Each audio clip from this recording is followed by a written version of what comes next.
आज मैं मैकेनिकल से रिलेटिव वो एक टॉपिक लेकर आया हूँ जो हर गाड़ी के लिए इंपॉर्टेंट होता है और ऑटोमोबाइल सेक्टर में उसका बहुत बड़ा योगदान होता है। मैं आज बात करने जा रहा हूँ लुब्रिकेशन सिस्टम की। लुब्रिकेशन सिस्टम, लुब्रिकेशन सिस्टम को स्नेहल प्रणाली कहते हैं। हिंदी में क्या कहते हैं? स्नेहल प्रणाली के नाम से इसे जाना जाता है। और जो ये लुब्रिकेंट बना है, ये लुब्रिकेशन बना है, ये बना है लुब्रिकेंट से। किससे बना है? लुब्रिकेंट से बना है। और लुब्रिकेंट को क्या कहते हैं? स्नेहक कहते हैं। क्या कहते हैं? स्नेहक कहते हैं। अब हमारे सामने क्वेश्चन ये आता है कि इस लुब्रिकेंट की आवश्यकता क्यों पड़ी, ये लुब्रिकेंट शब्द कहाँ से आया और लुब्रिकेशन सिस्टम क्या है।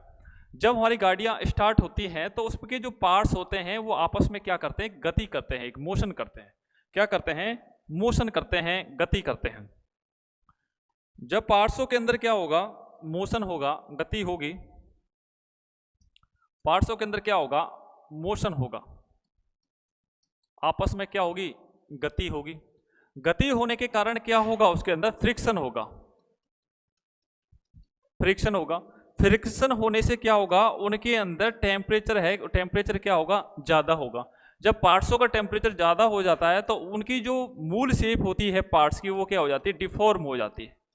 क्या हो जाती है? डिफॉर्म हो जाती है। वो क्या हो जाते हैं? एक तरह से अपनी शेप को खो दे देते हैं और एक विकृत रूप धारण कर लेते हैं, जिसके कारण क्या होता है? जो पार्ट्स की जो लाइफ होती है, पार्ट्स की जो लाइफ होती है वो क्या हो जाती है? कम हो जाती है। तो इन सब पॉइंटों को मद्देनजर रखते हुए एक पार्ट्सों के बीच में एक ऐसा पदार्थ डाला जाता है जो क्या करता है? मोशन तो होगा लेकिन उस फ्रिक्शन को क्या कर देता है? कम कर देता है। क्या कर देता है? उस फ्रिक्शन को कम कर देता है। फ्रिक्शन कम होने से उन पार्ट्सों के बीच क्या हो जाता है? जो टेम्परेचर है उसका मान भी क्या हो जाता है? कम हो जाता है, जिसके कारण वो अपनी मूल जो शेप होती है उसको भी नहीं खोते हैं और पार्ट्स की जो लाइफ होती है वो क्या हो जाती है? बढ़ जाती है। तो वो जो पदार्थ इन सबको पॉइंटों को कवर करता है उसे क्या कहते हैं? लुब्रिकेंट कहते हैं। क्या कहते हैं? लुब्रिकेंट कहते हैं, स्नेहक कहते हैं। स्नेहक मिलाने से क्या होगा? टेम्परेचर कम होगा, आवाज भी क्या होगी? कम होगी और पार्ट्स की लाइफ भी क्या हो जाती है? बढ़ जाती है। अब हम पढ़ेंगे कि ये जो लुब्रिकेंट होते हैं ये किस टाइप के होते हैं, किस प्रकार के होते हैं, इनका चुनाव करते समय किन किन बातों का हमें ध्यान रखना चाहिए। Lubricants, property of lubricant, property of lubricant. पहला इसका एक बहुत इंपॉर्टेंट टॉपिक है इसका, विस्कोसिटी, श्यानता। विस्कोसिटी, श्यानता जो लुब्रिकेंट को बहुत इंपॉर्टेंट है इसके लिए। तो ये विस्कोसिटी, श्यानता होता क्या है? कोई भी एक लिक्विड पदार्थ है, क्या है? लिक्विड पदार्थ। जैसे ही हम उसको किसी फर्श पे या किसी सतह पर डाला तो वो अपना बह जाता है। क्या हो जाता है? पदार्थ का, लिक्विड पदार्थ का बहने की एक गुण होता है, उसकी प्रॉपर्टी होती है। लेकिन जो इस बहने के गुण में प्रतिरोध पैदा करे, रेजिस्टेंस, बहने के गुण में प्रतिरोध उत्पन्न करे, इसे बहने से रोकता है, उस गुण को क्या कहते हैं? हम विस्कोसिटी कहते हैं, श्यानता कहते हैं। क्या कहते हैं? विस्कोसिटी, श्यानता कहते हैं। अब ये कि जो पदार्थ जितना पतला होगा, जितना पतला होगा वो उतना ही अधिक स्पीड से बहेगा, उतना ही अधिक स्पीड से बहेगा और क्या करेगा? उसकी जो श्यानता का गुण है, जो इसका विस्कोसिटी का जो वैल्यू है वो क्या होगी? कम होगी। विस्कोसिटी का मान क्या होगा? उसका कम होगा। दूसरा क्या है कि जो पदार्थ जितना गाढ़ा होगा, जो पदार्थ जितना गाढ़ा होगा वो क्या होगा? उसको बहने की जो स्पीड है उसकी वो क्या होगी? कम होगी और उसके जो विस्कोसिटी का मान होगा वो क्या होगा? ज्यादा होगा। तो ये जो विस्कोसिटी के आधार पर क्या हुआ? एक SAE, society of automobile engineers ने इनको अलग अलग विस्कोसिटी के आधार पर अलग अलग अंक दिए हैं। जैसे SAE 20, SAE 40, तो इस टाइप के क्या दिए हैं? इनको अलग अलग नंबर दिए गए हैं। लेकिन जैसे जैसे ऑटोमोबाइल सेक्टर ने एक बहुत ज़्यादा एक प्रोग्रेस करी, उसके हिसाब से बहुत सारी मल्टीनेशनल कंपनियां आई और उस मल्टीनेशनल कंपनियों ने SAE को के स्थान पर W शब्द का उपयोग कर दिया। और W का अर्थ होता है हमारा विंटर। तो जो आजकल जो लुब्रिकेंट आते हैं वो आते हैं जैसे 20W, 40W, इस प्रकार के लुब्रिकेंटों का इस्तेमाल किया जाता है।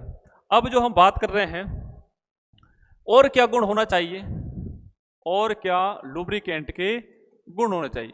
लुब्रिकेंट ऐसा हो जिसकी श्यानता अलग अलग हो, श्यानता का गुण उसमें, श्यानता की प्रॉपर्टी, श्यानता की प्रॉपर्टी को क्या करता है, वो फॉलो करता है। क्या करता है? श्यानता की प्रॉपर्टी को फॉलो करना चाहिए। दूसरा क्या होना चाहिए? लुब्रिकेंट ऐसा होना चाहिए जो तापमान को क्या करे, कम करे। क्या करे? तापमान को कम करने वाला हो। तीसरा क्या होना चाहिए? लुब्रिकेंट ऐसा होना चाहिए जो धातुओं के साथ क्रिया नहीं करे, धातुओं के साथ जो पार्ट्स होते हैं हमारे, उनके साथ कोई रिएक्शन नहीं करे, कोई रिएक्शन नहीं करे। और क्या होना चाहिए? उसका जो फ्लैश पॉइंट है, ये बहुत इंपॉर्टेंट है, फ्लैश पॉइंट। लुब्रिकेंट ऐसा होना चाहिए कि फ्लैश पॉइंट की वैल्यू को अपडेट रखे। अब सर ये फ्लैश पॉइंट क्या होता है? जब गाड़ियां चलती हैं तो पार्ट्स चलते हैं, पार्ट्स चलने से क्या होगा, उनके अंदर एक हीट जनरेट होती है, तो हीट जनरेट होने से लुब्रिकेंट की क्या बन जाती है, वाष्प बन जाती है। क्या हो जाती है? उसकी वाष्प बनने लग जाती है, और इतनी हल्की होती है कि जैसे उसको हीट के कांटेक्ट में आ जाती है तो उसमें क्या लग जाती है, आग लग जाती है। तो इस प्रकार का लुब्रिकेंट हमारा नहीं होना चाहिए। पांचवा जो हमारा पॉइंट है वो है हमारा ऑक्सीकरण, ऑक्सीडेशन। ऑक्सीडेशन, लुब्रिकेंट ऐसा होना चाहिए जो ऑक्सीजन के साथ क्रिया नहीं करता हो। ये क्या होता है? ये गुण होना चाहिए। छठा क्या होता है हमारा? पाइसीकरण। पाइसीकरण, इम्यूलिफिकेशन के जिसे कहा जाता है। लुब्रिकेंट ऐसा होना चाहिए जो पानी के साथ घुले नहीं, पानी के साथ क्रिया नहीं करे या पानी के साथ घुलने वाला नहीं होना चाहिए। सातवां जो इसका पॉइंट है लुब्रिकेंट का, वो है प्योर पॉइंट। सातवां जो पॉइंट है POUR, प्योर पॉइंट। हिंदी में कहें तो भाव बिंदु, भाव बिंदु। लुब्रिकेंट ऐसा होना चाहिए जो ये नहीं कि थोड़ा सा टेम्परेचर हो, जैसे ही गाड़ी के अंदर टेम्परेचर बढ़ा तो वो क्या है, बहने लग जाए। तो भाव बिंदु लुब्रिकेंट का क्या होना चाहिए, कम होना चाहिए। अगर वो बहुत जल्दी बह जाएगा तो वो अपना जो उसका लुब्रिकेंट का जो काम है वो नहीं हो पाएगा। तो ये क्या थी, हमारी लुब्रिकेंट की प्रॉपर्टी थी। अब बात आती है कि सर ये लुब्रिकेंट कितने प्रकार के होते हैं? लुब्रिकेंट कितने प्रकार के होते हैं? टाइप्स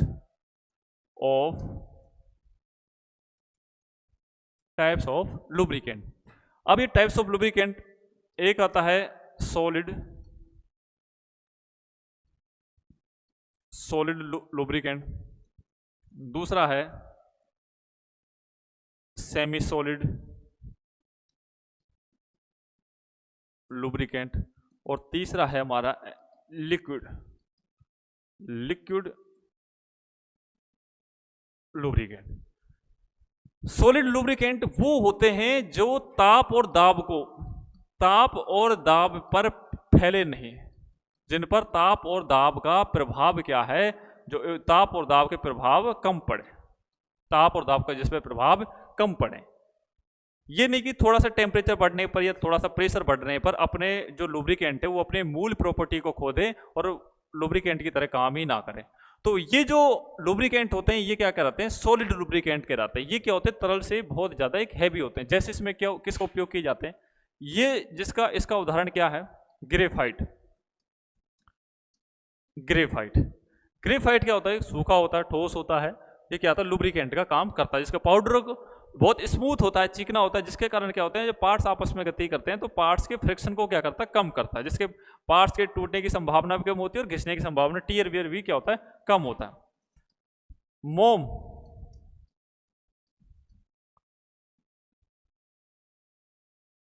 ये किसके उदाहरण है, सॉलिड लुब्रिकेंट है। ग्रेफाइट हो गया, मोम हो गया, बैक्स हो गया, क्या हो गया, बैक्स हो गया। ये किसके उदाहरण है, सॉलिड लुब्रिकेंट के।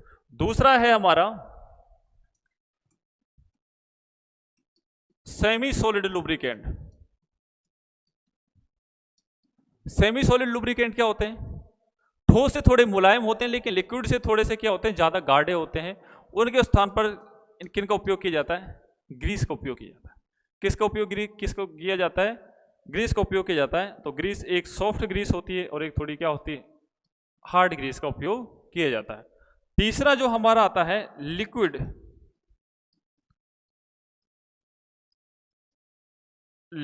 लुब्रिकेंट। लिक्विड लुब्रिकेंट में किसका उपयोग किया जाता है? ऑयल्स का उपयोग किया जाता है। किसका उपयोग किया जाता है? ऑयल का उपयोग किया जाता है। तो ये क्या होता है, ये एक तो ऑयल लुब्रिकेंट आसानी से पार्ट्सों के अंदर बहुत जल्दी स्पीड के साथ पहुंच जाते हैं और क्या करते हैं, उन पार्ट्सों के बीच एक लेयर बना लेते हैं, एक फिल्म बना लेते हैं। क्या करते हैं कि फिल्म बना लेते हैं। दूसरा क्या होता है इनके, इसके कारण क्या होता है, टेम्परेचर का मान भी क्या होता है, कम हो जाता है, पार्ट्स भी कम घुसते हैं। तो ये जो ऑयल होता है ये दो प्रकार के होते हैं, एक होता है नेचुरल ऑयल और दूसरा होता है सिंथेटिक ऑयल। क्या होता है? Synthetic oil. तो ये क्या हो गए हमारे लुब्रिकेंट तीन प्रकार के होते हैं, सॉलिड, सेमी सॉलिड और लिक्विड। अलग अलग सिचुएशन के हिसाब से, अलग अलग ऑटोमोबाइल गाड़ियों के हिसाब से, विंटर के अनुसार इनको अलग अलग तरह से उपयोग में लिया जाता है। अब आता है हमारा lubrication system. Lubrication system types of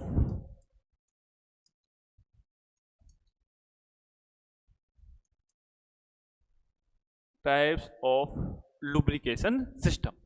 ये जो लुब्रिकेशन सिस्टम जो होता है हमारा तीन प्रकार का होता है। कितने प्रकार का होता है? तीन प्रकार का। पहला है स्प्लाश।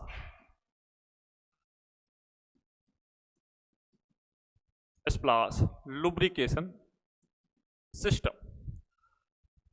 दूसरा होता है हमारा ड्राई सम्प लुब्रिकेशन सिस्टम और तीसरा होता है हमारा हाई प्रेशर लुब्रिकेशन सिस्टम। अब ये स्प्लाश क्या होता है, ड्राई सम्प क्या होता है, हाई प्रेशर लुब्रिकेशन सिस्टम क्या होता है। अब हम जो बात कर रहे हैं वो बात कर रहे हैं हमारा सबसे पहले स्प्लाश। स्प्लाश का मतलब होता है उछाल। क्या होता है? उछाल। कैसे उछालते हैं इसको? स्प्लाश लुब्रिकेशन सिस्टम ये क्या होता है, एक तो काफी पुराने समय में उपयोग हुआ था, पुराने समय में उपयोग इसका किया जाता था। ये क्या करता है, जिसमें ऑयल जो होता है वो एक ऑयल सम्प के अंदर ये ऑयल भरा है, तो ये जो कनेक्टिंग रोड होती थी, जब ये कनेक्टिंग रोड घूमती है तो इसके अंदर क्या होते हैं, स्कूप बने होते थे। क्या होते थे? स्कूप बने होते थे। जैसे कनेक्टिंग रोड मोशन करती है तो ये स्कूप क्या करते थे, यहां से ऑयल को उठाकर जो सिलेंडर की क्या होता, दीवारों पर फेंकते थे। क्या करते थे? सिलेंडर की दीवारों पर फेंकते थे, जहां से मेन बेयरिंग ये और जो कनेक्टिंग रोड के जो और पार्ट्स होते थे और पुर्जे होते थे, उन पर क्या होता था, ये लुब्रिकेंट वहां तक पहुंच जाता, जिससे क्या होता था लुब्रिकेशन वाली सिस्टम में का मतलब लुब्रिकेशन सिस्टम एक आसानी से पूरा होता था। इसमें प्रेशर क्या होता था, बहुत कम होता था। इसलिए ये जो पद्धति थी स्प्लाश लुब्रिकेशन सिस्टम ज़्यादा दिन नहीं चली और इसके दूसरी जो आई थी वो आई थी ड्राई सम्प। दूसरा क्या है हमारा lubrication system, dry sump lubrication system. अब ड्राई सम्प लुब्रिकेशन सिस्टम क्या है, तो सबसे पहले तो हमें ये बात ध्यान रखना चाहिए कि जो हमारे स्प्लाश लुब्रिकेशन सिस्टम था वो क्यों फेल हो गया, उसकी जगह पर दूसरा आया। क्यों आया? जब तक हम किसी चीज़ के बारे में ये नहीं डिस्कस करते कि वो चीज़ क्यों आई है, क्यों डेवलप हुई, इसके मतलब इससे पहले वाली जो जनरेशन थी, इससे पहले वाली जो चीज़ थी वो उसको बहुत ज़्यादा मतलब मॉडिफाई नहीं हो पाई और आज की जो ज़रूरतों को पूरी नहीं कर पाई। इसके कारण क्या होगा, कोई नई चीज़ का आविष्कार होता है। तो ड्राई सम्प क्या होता है, उस जो स्प्लाश जो लुब्रिकेशन सिस्टम था उससे तो इसकी क्या थी, स्पीड ज़्यादा थी, इससे उसके प्रेशर का मान क्या था, ज़्यादा होता था। ये जो ड्राई जो सम्प लुब्रिकेशन सिस्टम है ये पहले हवाई जहाज़ों में उपयोग किया जाता था। किसमें? ज़्यादातर हवाई जहाज़ों में इसका उपयोग किया जाता है। अब ये कैसे काम करती है? तीसरी इसकी विशेषता क्या होती है, इसमें जो ऑयल भरा जाता है वो ऑयल सम्प में ना कर डिब्बों में भरा जाता है। किसमें भरा जाता है? डिब्बों में भरा जाता है। इस जो ड्राई सम्प में दो पंप होते हैं। क्या होते हैं? दो पंप होते हैं। तो एक पंप क्या करता है, एक पंप से डिब्बे में से ऑयल को लेकर दूसरे डिब्बे में भरता है। दूसरा पंप क्या होगा, उस डिब्बे में से उस पंप को लेकर लुब्रिकेशन जो वाले जो पार्ट्स होते हैं, मेन बेयरिंग, कनेक्टिंग रोड वगैरह के अंदर, उसको क्या है, पहुंचाता है। इसकी जो खास विशेषता क्या होती है, अगर ये उल्टा भी हो जाए, अगर ये क्या हो जाता है, अगर आप गाड़ी घूम जाए तो भी फिर भी क्या होती है, लुब्रिकेशन सिस्टम की जो प्रक्रिया होती है वो इफेक्टेड नहीं होती है। इसलिए इसका उपयोग कहाँ किया जाता है, हवाई जहाज़ों के अंदर किया जाता है। अब ये कि ज़रूरत के हिसाब से ये भी एक ऑटोमोबाइल के जो सोसाइटी ऑफ ऑटोमोबाइल इंजीनियर्स ने इसमें भी क्या हुआ, बहुत सारे चेंजेस किए। और जो तीसरी जो हमारा लुब्रिकेशन सिस्टम आया वो आया high pressure, high pressure lubrication system. अब आपको नाम से ही पता चल रहा है, हाई प्रेशर मतलब उच्च दाब, मतलब बहुत प्रेशर के द्वारा, बहुत प्रेशर के द्वारा इंजन ऑयल में से, ऑयल संप में से ऑयल को उठाकर लुब्रिकेंट वाले भागों तक पहुंच जाना उसके अंदर, ये कौन सा सिस्टम होता है, हाई प्रेशर लुब्रिकेंट सिस्टम होता है। हाई प्रेशर लुब्रिकेंट सिस्टम, सीधी सी बात है, उसमें प्रेशर का मान ज़्यादा होगा। और आज की जितनी भी मॉडर्न गाड़ियां हैं, आजकल जो सभी गाड़ियों में जो प्रेशर, जो लुब्रिकेशन सिस्टम है वो कौन सा होता है, हमारा हाई प्रेशर लुब्रिकेंट सिस्टम होता है। इसमें क्या होता है, इसमें जो प्रेशर का मान होता है 25-60 पाउंड प्रति वर्ग इंच, इस प्रेशर के माध्यम से ऑयल को एक स्थान से दूसरे स्थान पर पहुंच जाता है। अब हमारे इसमें बहुत सारी एक इफेक्टेड बात आती है, यदि जो इंजन की ऑयल सप्लाई है या उसका जो लुब्रिकेशन सिस्टम है ठीक से काम नहीं करता, बहुत सारी इंजन में से जैसे आवाज़ आ जाती है, या उसमें से जो तेल है, तेल का रिसाव होने लग जाता है, तो बहुत सारे इसमें दोष आ जाते हैं। उन दोष को समय के अनुसार चेंज कर देना चाहिए। एक निश्चित उच्च ग्रेडिंग वाला लुब्रिकेंट इसका उपयोग करना चाहिए। इसके जो लीकेज पॉइंट है उनको समय समय पर चेक करना चाहिए। मतलब बहुत सारी हम एक स्ट्रक्चर बना सकते हैं जिसको लुब्रिकेशन सिस्टम को समझ सकते हैं। तो मैं आशा करता हूँ कि ये क्लास आपको बहुत अच्छी लगी होगी। आज तक के लिए इतना ही। जय हिंद।